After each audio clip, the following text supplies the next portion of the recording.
Welcome back to the Magnolia Shine Podcast. I'm your host, Trellis Williams, alongside the one and only Blake Levine joining me today.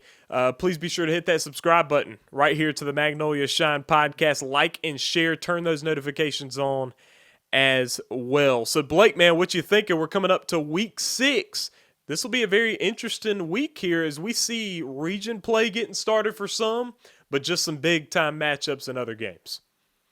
Yeah, don't you find it interesting we're already halfway through? Like, that's just I so know it. insane. Sometimes it just flies by and you don't even realize it. So that's why for those seniors that are playing high school football this year, just cherish it. It goes quickly. And then if you don't get to play junior college or the next level, this is it. So cherish it and, lay it out on the field.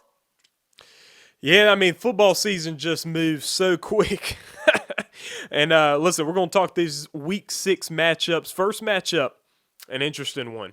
McComb, the Tigers, undefeated, 5-0, but they host Poplarville, who's 3-2. Blake, what you thinking on this one?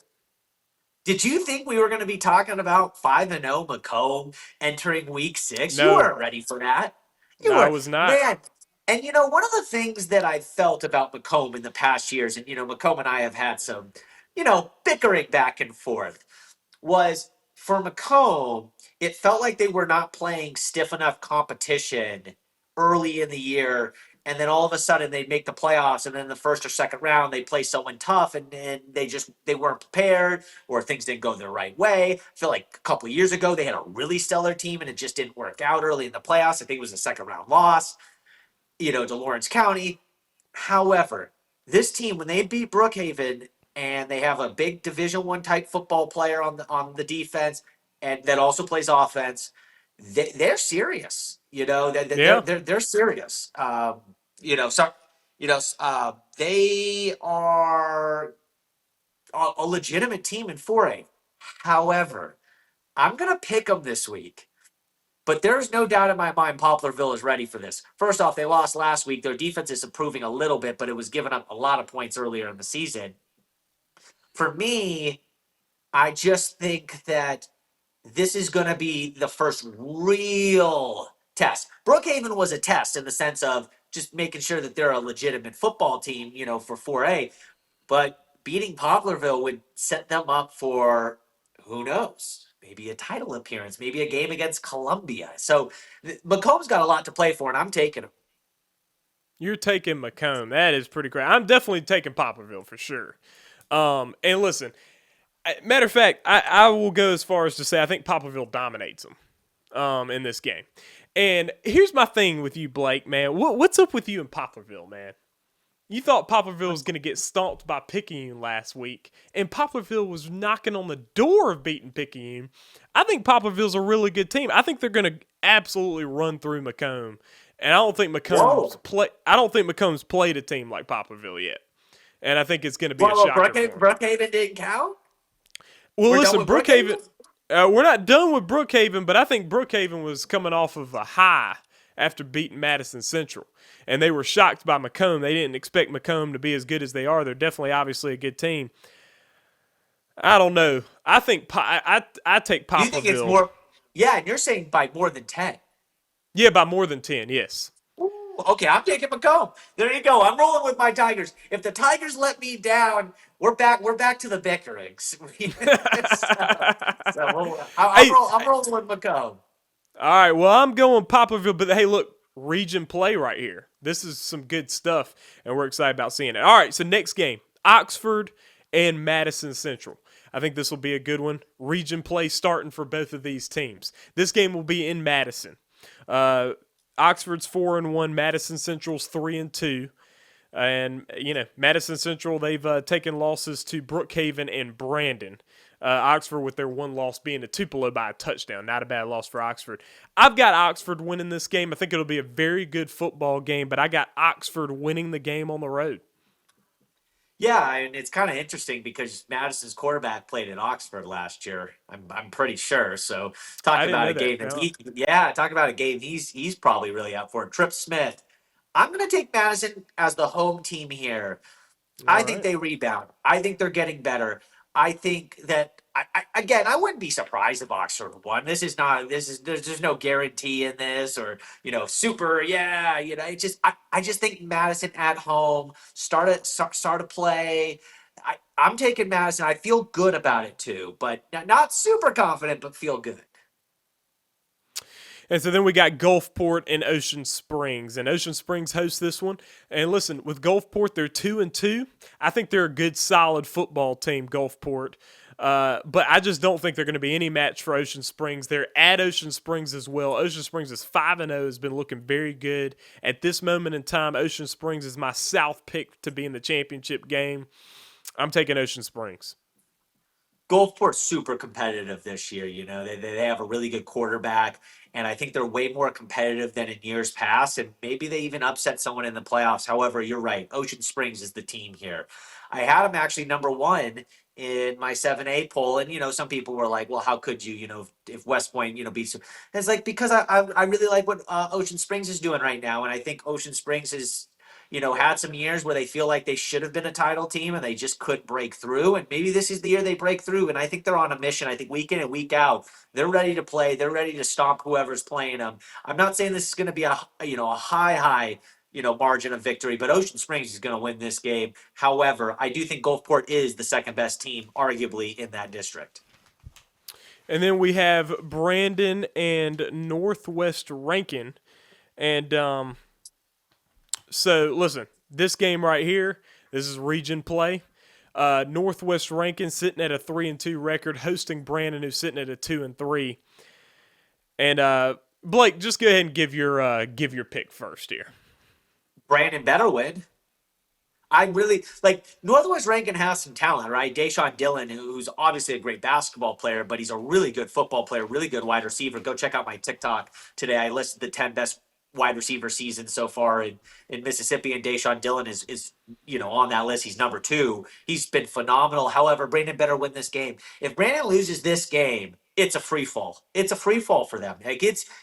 You're looking at a season where they could be under 500 and maybe the 4th best team in their district playing Ocean Springs in the first round. And I guess Brandon could win that game, and they have enough talent to win that game. But that is a tough path on the road, the whole playoffs. And so this is a quote unquote must win. It's not an official must win, but it's a theoretical must win. Yes, but now we're in region play, so every game is actually really important and makes a lasting impact on the following week. So it's a big game here. Yeah, but at the same time, I just don't see how they lose to maybe like a Meridian or that, and maybe or a Pearl. Right. So I think that minimum, they're of course they're in the top 4 in my opinion. However, if they drop to that 4th spot, then they have to play Ocean Springs, which by the way, I understand Ocean Springs would be favored in that game, but at the same time, Ocean Springs does not want to see Brandon in round 1 of the playoffs. They would be like, really? Like, really? We get Brandon in the first round? Yeah, I don't expect Brandon to fall that far to 4, but I do think they lose this game. I got Northwest Rankin. Northwest Rankin winning this game, yes. And here's the thing. I think Northwest Rankin is starting to gain I think they're gaining some confidence here. They just beat Brookhaven on the road, and they know that Brookhaven is a team that was able to beat Madison Central.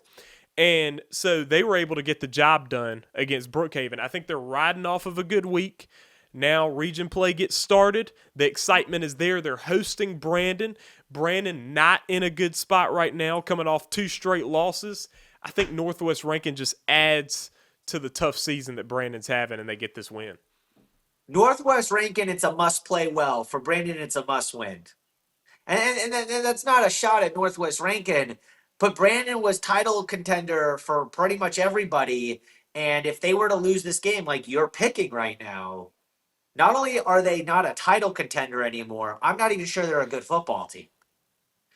And again, that's not supposed to be a shot at Northwest Rankin. It's supposed to be a shot at the expectations of Brandon. Well, we'll see what happens. Brandon and Northwest Rankin. And so then we got West Jones and Petal. All right. So West Jones sitting at 4-1, Petal at 3-2. And so West Jones decided to not have any bye weeks this year. They decided to go straight through the season. Listen, region play starts for West Jones next week in 6A. They decide to go ahead and head over to Petal to take on the Panthers. I've got Petal winning this game. I think West Jones is a solid team this year, and they're obviously a contender in their region, as that region is pretty wide open. But Petal, I think Petal's a pretty strong team, and I think they're starting to gain their footing as well. So I got the Petal Panthers winning this football game. Yeah, I have Petal too. Petal's had some highs in some weeks and some lows in some others, and they've been pretty banged up early this year. I'm going to joke with people. I got off the phone with Corey Reynolds. I asked you for the number because I was doing a video on their quarterback, Tootie Lindsay. And, I just want to talk to him for a little bit, and he's really impressed with Petal. He says, when they're fully stacked, when they have everybody ready to play, that's a serious football team. And, they know they have their hands cut out, I don't know I messed that whole phrase up. Isn't that great about doing this thing live, right? Is that That's they right. got their hands full. I said cut the hands off. What in my government? They got their hands full with a really good team. And for a team like West Jones that likes to run the ball, and you think of a guy like Corey Wells, a kid going to Texas on the defensive line, 300 pounds, and you're going to have to try to move him. But at the same time, Tootie Lindsay throwing the ball pretty well. I think West Jones has a shot, but I'm rolling with Petal. Jackson Academy and Magnolia Heights. How about this one? All right, Magnolia Heights is 6-0. Mag Heights is one of the most underrated private schools teams right now, no doubt in my mind. I know it. Listen, I'm going to go a step further, and I'm picking them to win this game. No, stop. Stop. Yeah, I think they beat Jackson Academy. Stop. No. Listen. No. I'm being dead serious right now because here's the thing. I don't want to listen. I don't want to listen, Trellis. Go ahead. Right, go ahead. I looked at Magnolia Heights' schedule. And I know that the teams they've been playing is not to the same level as the teams Jackson Academy's been playing. But the way they're beating these teams, they're beating them like 67-0, 60-7, all this kind of stuff. Man, these guys are ready to go. Okay? Jackson Academy, coming off of a tough loss to MRA. Obviously, Jackson Academy is a very good team. They only lost by 9 to MRA. I think Magnolia Heights, listen, they have to travel all the way up to Senatobia for this one. I think Magnolia Heights pulls off the shocker. Stop. I'm just saying. Stop. Listen, I'm going with my heart this week because last week I pushed my heart away and it didn't work out for me. Jackson Academy's not losing another game this season until they play MRA, and then I'll reconsider that game when we get there. Jackson Academy's not losing another football game. So move on.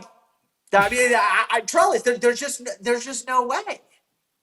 All right, we'll have to see what happens on Friday night. All right, Hartfield and Tupelo. Listen, I'll agree with you on this. This game might be Tupelo's gonna, and I don't even know who's playing for Hartfield or not. And I not that I think it matters too much. And I wish I would have saw Hartfield last year. Hartfield last year against Tupelo this year. I'd like to see MRA Tupelo this year.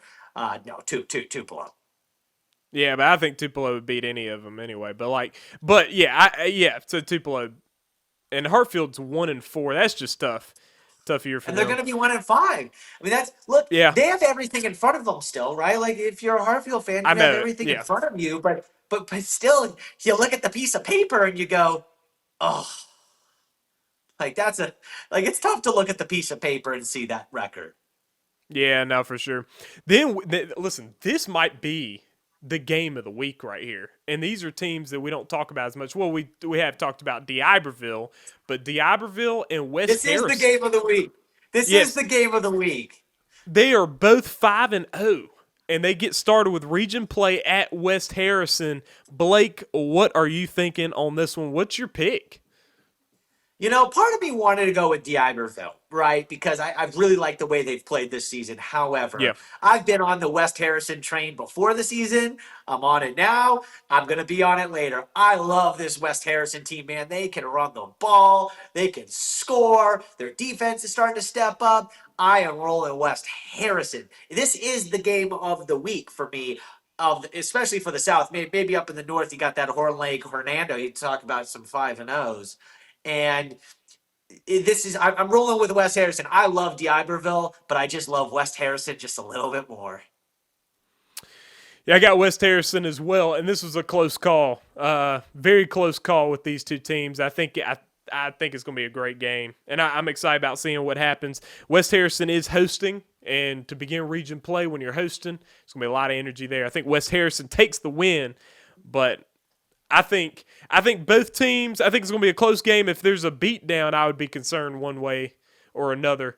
But Yeah. if it's a close game, I'd say both these teams are still in plenty of conversations here. It's a good game here. The coast is just so interesting this year in 7A. The coast district is just so interesting, and it's so wide open. Is. It's really good. It's good. It is. And then we got Pass Christian and Greene County. It's a game they were picking today. These are two teams we never have talked about on the Magnolia Shine. And we're going to call this game 4-1. Each team is 4-1. I got Greene County winning this one. Blake, what you thinking? I'm taking Pass Christian. I really like their coach, and I've just been impressed with them early. We talk about they have a really good wide receiver in Dwight Thomas, and Greene County is missing theirs. And I think that Greene County, losing Jace Matthews, right? Greene County. Sometimes I get George Greene flipped up in my mind. Yeah. But past Christiane, really love everything that they've done. Their coach has turned that program around, and I'm rolling with them. So I feel good about it too. Should be interesting there. And then finally, our last game that we're calling this week, another region game. And this is going to be in 5A. We got Greenwood, who's 4-1, taking on Holmes County Central, who is also 4-1. This was a tough call for me as well because both of these, listen, Greenwood has one loss, and it's to Cleveland Central by a touchdown. Okay? And other than that, they've handled business this year. And Holmes County Central, I mean, listen, their only loss, I believe, was to Louisville. Yes. Yeah. And so, listen, both these teams have only lost to pretty quality opponents here. I'm going to take Greenwood. I'm going to take Greenwood over Holmes County Central. I'm taking Greenwood in this one. What you thinking? Yeah, no, I mean, Greenwood's had some tough years recently, and it feels like they've kind of rebounded. Because when I first covered Greenwood, I think they started the season maybe like 13-0. I mean, they were and then they lost to Corinth in the state semifinals, but they started the year like 13-0, and they had some really good teams, and then they kind of went into, the dungeon and had some rough years. So maybe they're kind of seeing the light and coming back out. But no, I'm rolling with Holmes County. I've been down on Holmes County from time to time because it feels like the winning in big games hasn't come with the talent that's on the roster sometimes. And there's been, I know one year they felt like they should have beat West Point, and, there's been some tough times where they were, 9-1, 10-1, and they lose early in the playoffs. However, I don't feel that with this team. I'm rolling with Holmes County this year. I feel really good about them in 5A. And I would not feel good about them if they lost this game. And this is always a good game. And, the fans get really into it. These are two teams that, play a lot. So I'm still rolling with Holmes, though. Listen, so when I look at this, listen, you're 32-18 so far on your picks, okay? First 5 weeks. I'm 25-25. So obviously you got the advantage over me. But this is the week that I closed the gap, Blake. Yeah. I mean, how many? Like 6 of these are different? 6 of these are different. So I'm thinking I'm closing the gap this week, Blake. And when Magnolia Heights knocks up, or you fall to a point where you can't catch up.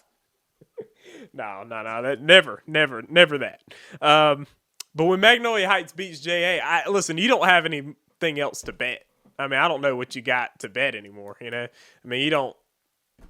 Yeah, so I don't know what you could say here. I think I could bet something. I mean, I could probably bet. Let's see, if Magnolia Heights wins, I will do a video of the school's choice. So whatever video they want me to do about their school, whether it's the baseball team, the basketball team, the football team, I will do a video of their choice. Okay, I got you. Hey, look, that might be a fair deal right there. But listen, I would never give up my goatee. I'm not going to lie to you. Listen, you kept putting your mustache on the line. I don't think I would put my goatee on the line for nothing. So I'm just going to be straight up about that. No, all right, so we'll see. You'll find a game you feel confident about. And then I'm going to be wrong. The way I pick, I'm 50-50. At this point. All right, so another topic we were going to talk about, Blake, was this Mississippi-Alabama All-Star game and some of these selections here. I know you had your opinion on it. I saw it. I got to say this. I didn't really realize they picked it so early in the season. I mean, we're just about halfway. And what do they pick it based off of is my question, because obviously it's not based on the play in the season. Because listen, I saw Tristan Keys on the list. He hasn't played a game. And so that's just based on, obviously he's a great player and he's the number one player in Mississippi according to the recruiting standards. But he hasn't played a game, so this All-Star has nothing to do with the play on the field. Am I right? Yeah, I mean, the play on the field matters a little bit, but I think most of those kids play in the North-South All-Star game. This is about, your recruiting, right? Like how high of a level you are as a recruiter, and how these coaches who select these teams, how they feel you will help them beat Alabama. Right. So you think That's you right. go into this game and it's like, does Tristan Keys help us more than this other kid, who's having a better year because Tristan's not playing, but who helps us more against Alabama in this game? It's going to be Tristan Keys. So that's why he is selected into this game. And so they're trying to get the best roster they can possibly get, the best recruiting roster, the best chance to beat Alabama. And it's, your coaches have to speak up for you. Right? I mean, because not That's all right. of these kids are, high level recruits. Most of them are, of course. And some of them are in the other game. But I did think that there was one snub that I thought was kind of a little interesting, and that was Demarius Yates, who was a Danny Dozen member. He's an All-American. He's committed to Ole Miss, one of the best running backs in the state, and he wasn't picked. That was a little weird. I thought that was interesting. Yeah, it's should be interesting there as that Mississippi-Alabama game. When does that usually happen, Blake? I'm not as familiar with the Mississippi-Alabama game. Do they? Sometime in December, because obviously they got to play the state championship football games, and it's either like a week after or 2 weeks after. It just depends on when they get the date set, and then sometimes it's in Mobile, sometimes it's in at Southern Miss. I mean, sometimes so they rotate, but it seems like it's been in the southern parts of the state for a while now. Okay. Well, so that Mississippi-Alabama game will be most likely there at some point in December. But listen, week 6 is upon us, and we are excited about it. Listen, we listed these 10 games. These will be very interesting. Some teams have bye weeks this week, and so we're not seeing them play. But, man, we've got teams that are playing region games. We got teams that are just playing some big games. Like we had West Jones and Petal. And that's just a regular season game, and it'll be a good game. Yeah, it's a good one. That is a good one. And I think it'll allow us, Blake, to kind of see where West Jones is, because usually West Jones, not that they don't play as good a competition in non-region, but they're very much in that Jones County school district playing those games. And so that's their focus, however good those teams are. Now, South Jones knocked them off by 3, and that was their only loss. But South Jones has been pretty good so far this year. Undefeated. Yeah. So, I mean, I don't know what to take from that. At that time, I thought, West Jones is down this year.